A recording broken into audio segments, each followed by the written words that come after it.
اعوذ باللہ من الشیطان الرجیم بسم اللہ الرحمن الرحیم رب اشرح لی صدری ویسر لی امری واحلل عقدۃ من لسانی یفقهوا قولی۔ یقور النہار علی اللیل، دن کو لپیٹ دیتا ہے رات میں اور رات کو لپیٹ دیتا ہے دن میں۔ اس سے مکورو سے ایک نام نکلا جو انصباط سے نکلتا ہے، تشریح کے اندر روایت سے نہیں ہے۔ یا یقلب اللیل والنہار، اللہ ہی ہے جو تقلیب کرتا ہے، عدل بدل کر فرما دیتا ہے کہ دن میں سے رات کو نکال دے اور رات میں سے دن نکال دیتا ہے۔ تو یقلب اللہ اللیل والنہار، اسی سے امام نووی رحمۃ اللہ علیہ نے ایک نام لیا المقلب، تو ایک انصباط کر دینا نام ہے، نص کر دینا بھی نہیں ہے۔ اسی واسطے عام طور پر یہ نام نہیں لیا جاتا، بس فعال ذکر کر دیا جاتا ہے۔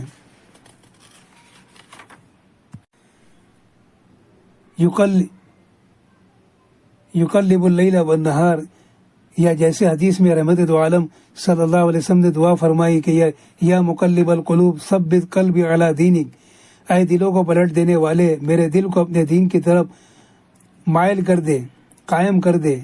تو تقلیب قلوب اور تقلیب لیل و نہار یہ سب اللہ جل شانہ کے ساتھ میں ہے، تو اس سے مقلب القلوب کا لفظ نکلتا ہے۔ یہ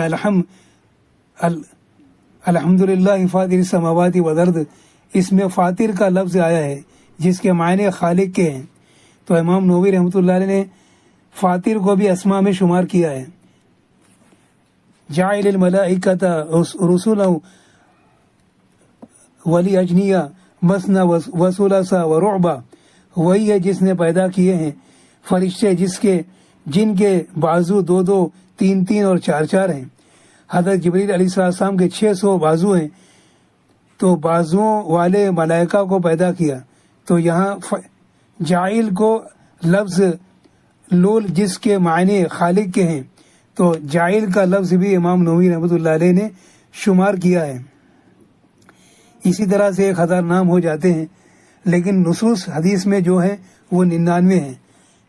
بڑی تفصیل ہے اسماء حسنہ کی اور ان کی فضیلت انشاءاللہ دوسرے ویڈیو میں انشاءاللہ بیان کروں گا۔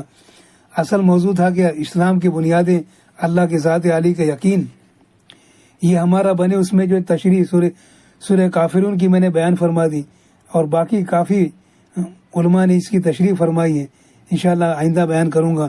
اللہ ہمیں صحیح طور پر حج عمرے کی توفیق عطا فرمائے، صحیح معنوں میں اپنی زندگی بدلنے کی توفیق عطا فرمائے، اور اس امت کے فضائل بھی بیان کرنا تھا، انشاءاللہ آج جتنا ہو سکتا بیان کر دیتا ہوں۔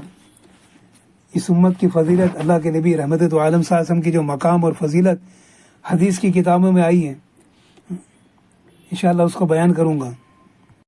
آج کی ویڈیو میں تھوڑا مختصراً یہ اس امت کے فضائل، رحمت دو عالم صلی اللہ علیہ وسلم کا مقام اور مرتبہ مفسرین نے جو سیرت کی کتابوں میں لکھا ہے، حضور اقدس صلی اللہ علیہ وسلم کی دوسری خصوصیات، اصل بیان اس کا چل رہا ہے کہ رحمت دو عالم صاحب نے فرمایا کہ مجھے 5 چیزیں ایسی دی گئی ہیں جو مجھ سے پہلے کسی نبی کو نہیں دی گئی، جن میں سے ایک تو یہ ہے کہ آپ صلی اللہ علیہ وسلم کی ساری دنیا کے لیے نبی بنا کر بھیجا گیا قیامت تک کے لیے۔ اس کے بعد آپ نے دوسری خصوصیات کی طرف اشارہ فرمایا، اللہ جل شانہ نے میرے دشمنوں کے دلوں میں میرا رعب پیدا فرما دیا کہ میری مدد فرمائی، چاہے میرے وہ دشمن مجھ سے 1 مہینے کی مسافت کے فاصلے پر ہی کیوں نہ ہوں، 1 مہینے کے برابر رحمت دو عالم صلی اللہ علیہ وسلم کا اللہ نے رعب ڈال دیا۔ یہ دوسری صفات، ان کے دلوں میں میرا رعب موجود ہے، یعنی سامنے ہو یا پیچھے ہو، ان کے دل میرے رعب سے بھرے رہتے ہیں اور وہ آپ سے مرغوب ہوتے ہیں۔ آپ نے اس حدیث میں خاص طور پر 1 مہینے کی مسافت کا ذکر فرمایا۔ اس کی وجہ یہ ہے کہ آپ کے جتنے بھی ایسے دشمن تھے جو آپ سے جنگ کرنے پر آمادہ تھے، ان میں سے کوئی بھی آپ کے شہر سے 1 مہینے کی مسافت سے زیادہ پر نہیں تھا۔ سلیمان علیہ السلام کی طرف سے اس خصوصیات کی تصدیق حدیث میں آتا ہے کہ ایک دفعہ حضرت سلیمان علیہ الصلوۃ والسلام جنوں اور انسانوں کے اپنے تمام لشکر کے ساتھ حرم میں تشریف لے گئے تھے۔ ان کے ساتھ اتنا بڑا لشکر تھا کہ روزانہ 5000 اونٹنیاں اور 5000 بیل اور 20,000 بکریاں کھانے کے لیے ذبح کی جاتی تھیں۔ ان کا لشکر 100 فرسنگ کے رقبے میں ٹھہرا ہوا تھا۔ ایک فرسخ تقریباً 12,000 گز یعنی 8 کلومیٹر کے قریب ہوتا ہے۔ ایک دن جبکہ لشکر کے تمام بڑے بڑے سردار موجود تھے، حضرت سلیمان علیہ السلام نے ان سے فرمایا، یہی وہ جگہ ہے جہاں سے ایک نبی عربی ظاہر ہوں گے۔ ان کو ان کا تمام لوگوں پر فتح و نصرت اللہ جل شانہ عطا فرمائیں گے۔ جو ان کے مخالف ہوں گے، ان کی ہیبت ان کے دشمنوں تک کے دلوں میں ہوگی، جو ان سے 1 مہینے کے فاصلے پر ہوں گے۔ سچ بات کہنے میں وہ کسی کی ملامت کرنے کی ملامت کا خیال نہیں کریں گے۔ اس پر لشکر والوں نے ان سے پوچھا کہ اے اللہ کے نبی، وہ کس دین پر چلیں گے؟ سلیمان علیہ السلام نے فرمایا، وہ حنیف کے دین پر چلیں گے۔ خوشخبری ہے ان لوگوں کے لیے جو ان پر ایمان لے آئیں گے۔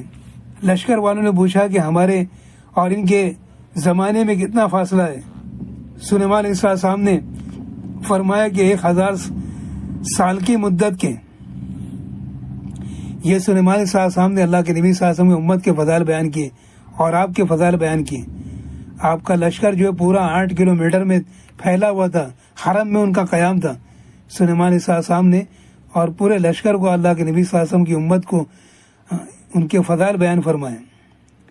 تیسری خصوصیات اللہ کے نبی صلی اللہ علیہ وسلم کی یہ ہے، غرض کے بعد رسول اللہ صلی اللہ علیہ وسلم نے تیسری چیز کا ذکر کرتے ہوئے فرمایا، میرے لیے یعنی میری امت کے لیے تمام مال غنیمت حلال کیا گیا، جبکہ مجھ سے پہلے جو نبی گزرے ہیں ان میں جن کو جہاد کا حکم دیا گیا وہ تمام مال غنیمت دوسروں کو دے دیتے تھے اور اپنے اوپر اس کو حرام رکھتے تھے۔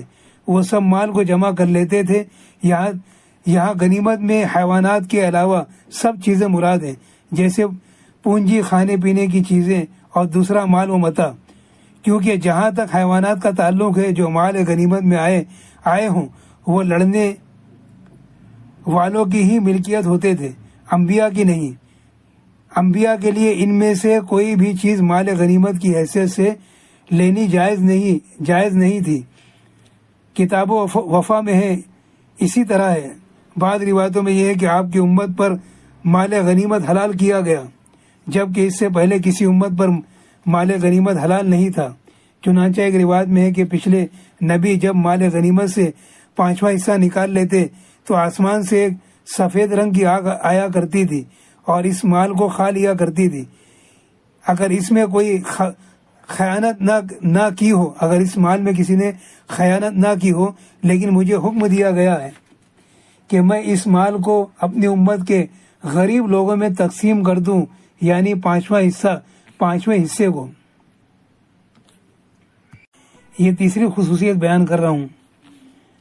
یوشع بن نون بنی اسرائیل کے نبی گزرے، انہوں نے اللہ کے نبی صلی اللہ علیہ وسلم کی زبردست صفات بیان فرمائی۔ پچھلی امتوں پر مال غنیمت حلال نہیں تھا، حالانکہ یہ رحمت دو عالم صلی اللہ علیہ وسلم کی امت پر حلال کیا گیا۔ مشکوہ شریف کی حدیث میں ہے، جسے حضرت ابو ہریرہ رضی اللہ تعالیٰ عنہ نقل کیا کہ ہم سے پہلے کسی پر بھی مال غنیمت حلال نہیں تھا۔ ہم پر یہ اللہ جل شانہ کا فضل ہے کہ اس نے ہمارے ضعیف اور کمزوری کو دیکھ کر غنیمت کے مال کو ہمارے لیے جائز فرما دیا ہے۔ پچھلی امتوں میں یہ دستور تھا کہ غنیمت کا مال اکٹھا کرتے تھے اور اس کو جنگل میں لے جا کر رکھ دیتے تھے۔ اگر اس مال میں غنیمت میں کسی نے نہ کوئی خیانت نہ کی ہو اور بدنیتی نہیں کی ہے تو آسمان سے ایک آگ اترتی اور اس مال کو کھا لیتی، یعنی جلا دیتی، جس سے وہ سمجھ لیتے کہ ان کا جہاد مقبول ہو گیا۔ چنانچہ حضرت یوشع بن نون علیہ السلام کا واقعہ حدیث میں آیا ہے، جسے حضرت ابو ہریرہ رضی اللہ تعالیٰ عنہ نے حضور اقدس صلی اللہ علیہ وسلم نقل کیا ہے کہ یہ حدیث مشکوہ شریف میں ہے، جس کا کچھ حصہ یہاں اہکر نے بیان فرمایا ہے۔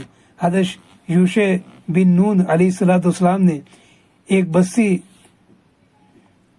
جنگ کے ذریعے فتح کی۔ اس کے بعد انہوں نے غنیمت کا مال جمع کر کے ایک جگہ رکھ دیا۔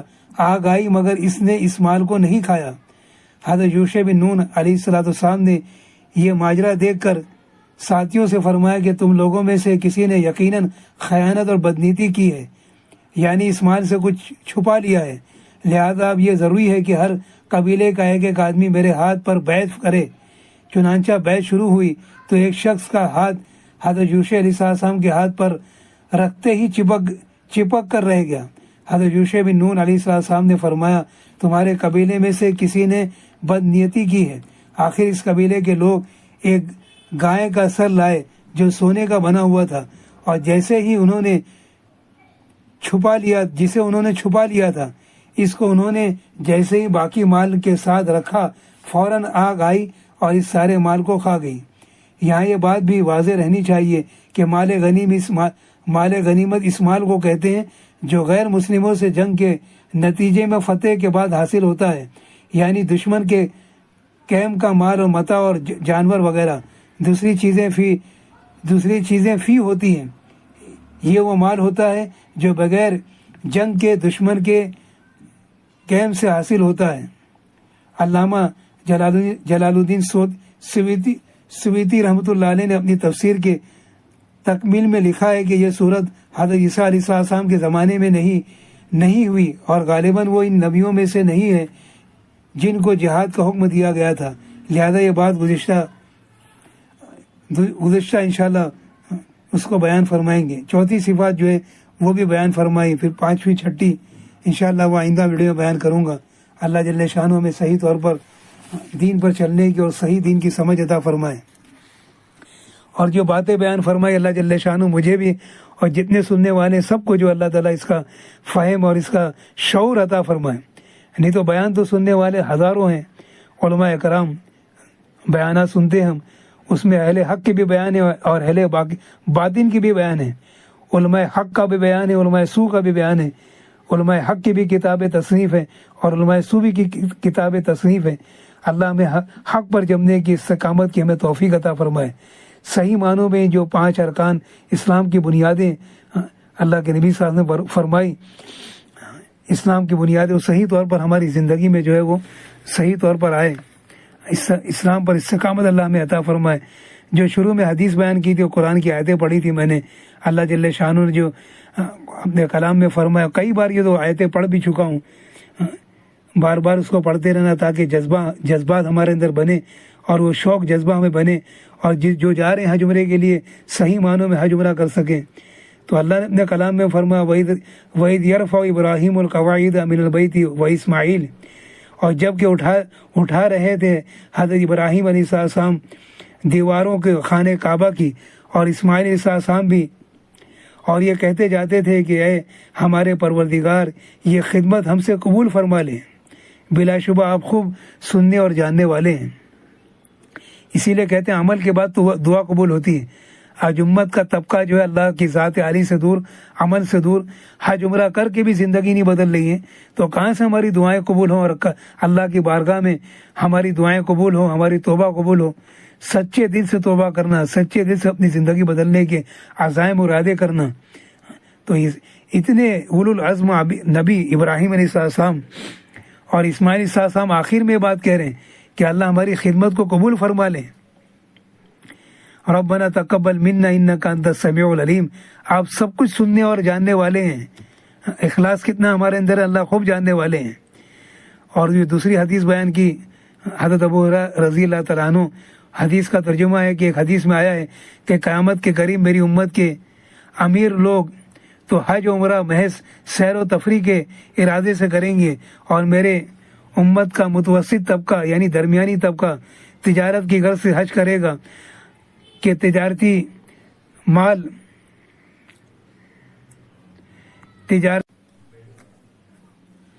تجارتی طبقہ علماء یعنی جو درمیانی طبقہ رہے گا وہ تجارت کی غرض سے جو حج کرے گا، اور علماء شہرت کی غرض سے حج کریں گے، اور غربا بھیک مانگنے کے لیے حج کریں گے۔ اللہ کے نبی صلی اللہ علیہ وسلم نے یہ ساری باتیں پیشن گوئی فرما دی۔ اللہ تعالیٰ صحیح طور پر ہمیں اخلاص کے ساتھ اللہ کی ذات عالی پر یقین کے ساتھ عمل کی توفیق عطا فرمائے۔ اسی لیے اللہ کے نبی صاحب نے جو حدیث پڑھی تھی اس میں اس کا مفہوم یہ درمیان میں حدیث بیان فرما دی۔ اللہ کے نبی صاحب نے فرمایا کہ جو اللہ کے لیے حج کرے، اللہ کی رضا کے لیے، اس میں رفث نہ ہو یعنی فحش بات نہ ہو، اور نہ فسق ہو یعنی حکم عادلی نہ ہو، ایسا حج کرنے والا ایسا ہے جیسے اس کی ماں نے اسے عاجز نہ ہو۔ اللہ جل شانہ ان فضائل کا ہمیں مستحق بنائے اور صحیح معنوں میں حج عمرے کی توفیق عطا فرمائے۔ انشاءاللہ اس امت کے فضائل آئندہ ویڈیو بیان فرماؤں گا۔ اور رمضان مبارک کا مہینہ اور یہ شوال کا مہینہ، مبارک مہینے اللہ کے نبی صلی اللہ علیہ وسلم نے بڑے فضائل بیان فرمائے۔ اللہ ہمیں وہ جذبات اور فکر عطا فرمائے اور امت کو صحیح دین کی سمجھ عطا فرمائے۔ وآخر دعوانا ان الحمد للہ رب العالمین۔